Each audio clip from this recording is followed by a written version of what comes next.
Hammaga salom. Bugungi mavzuyimiz o'zgacha. Biz ingliz tilidagi comparative and superlative adjectives, ya'ni solishtirma darajadagi sifatlar haqida batafsil gaplashamiz. Do'stlar, oxirgi yangiliklardan quruq qolmaslik uchun Telegram kanalimizga obuna bo'ling, havola video ostida. Biz esa darsimizni boshlaymiz. Demak, birinchi navbatda sifat o'zi nima degan savolga javob olsak. Demak, sifat qanday, qanaqa savollariga javob beradigan so'z. Masalan, oq, katta, yoqimli. Darvoqe, sifatlar bir va ko'p bo'g'inlilarga bo'linadi. Ular ingliz tilida one syllable va two or more syllable adjectives deb ataladi.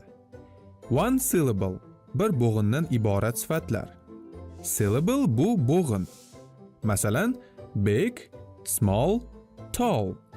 Siz ularni kichkina sifatlar deb eslab qolishingiz mumkin.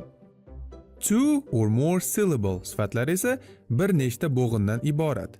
Misol keltiramiz: beautiful, significant, important. Endi darajalarga o'tsak, ingliz tilida comparative va superlative sifatni taqqoslash darajalari bor.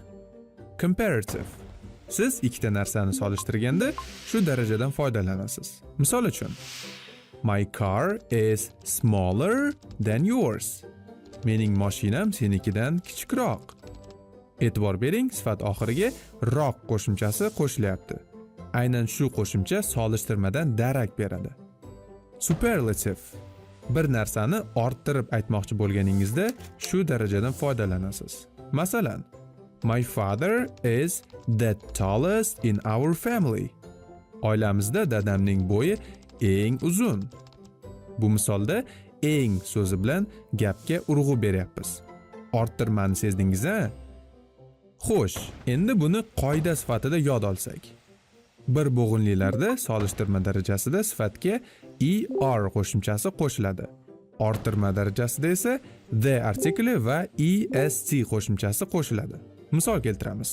Big, katta, bigger, kattaroq, the biggest, eng katta. Small, kichkina, smaller, kichikroq, the smallest, eng kichkina. Ko'p bo'g'inlilarda solishtirma darajasida sifatdan oldin more qo'shiladi. Orttirma darajasida esa the artikli va most qo'shiladi. Misol uchun, beautiful, chiroyli, more beautiful, chiroyliroq, the most beautiful, eng chiroyli.